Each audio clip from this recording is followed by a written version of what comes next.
What's up, Vibe Tribe? This episode is going to be a little something different. So I'm at home and I'm reading up on some things, I can relate to or been through so I can give you guys some better understanding on it. And I came across a question. How much of you isn't really you?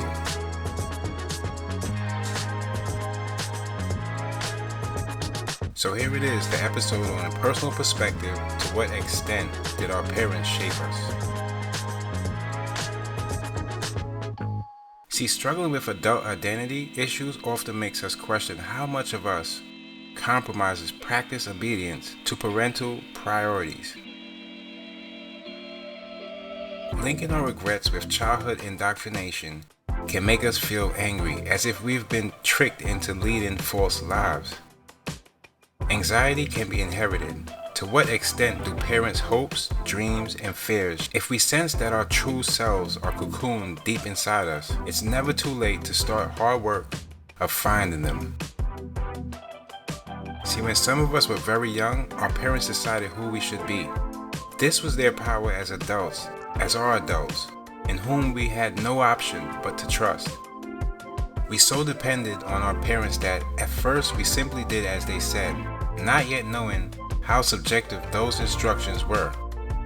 They chose what we saw, ate, touched, played with, and to some extent, what we thought, feared, and felt.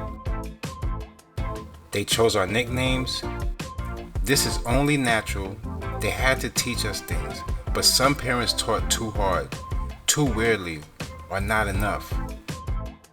Some parents transfixed us with their power, anger, or needs. Through constant practice, some parents trained us to portray their visions. What if, well into adulthood, we are learning somehow that the individual we always believed was ourselves was not us, really, to some extent, a puppet product, proxy fashion from our parents' sorrows? Maybe even their fears, anxieties, regrets, obsessions, yearnings, rage. What if suddenly seems as if all our lives we mainly weren't there?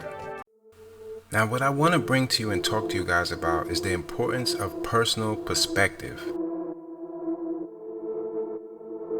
It is fundamental that a human being is aware of his or her life and the role that he or she occupies in this world. Everything is thought or planned can change over time.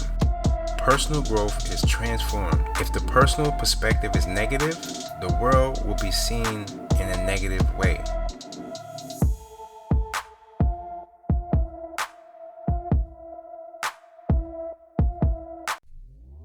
These are all the things, or should I say ingredients, to finding your true self. Because your mind has a priceless value until you stop learning. Your personal perspective is a pillow for your mindset. Here's some examples of how you can look at situations in a positive way or a negative way from a personal perspective. Okay, let's just take a look at this. Biking with my autistic son. Personal perspective. On a bike, my autistic son Nate found a way to be free. He had at last found a world that he could master, and we could enjoy that world together. COVID, 3 summers in, it's worse and better.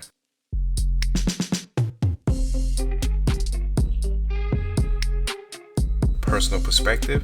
In the midst of unprecedented storms, wars, and other crises, it's hard to resist shutting down. What can we hold on to? Living with a history of suicide attempts. Personal perspective. I've survived 4 suicide attempts.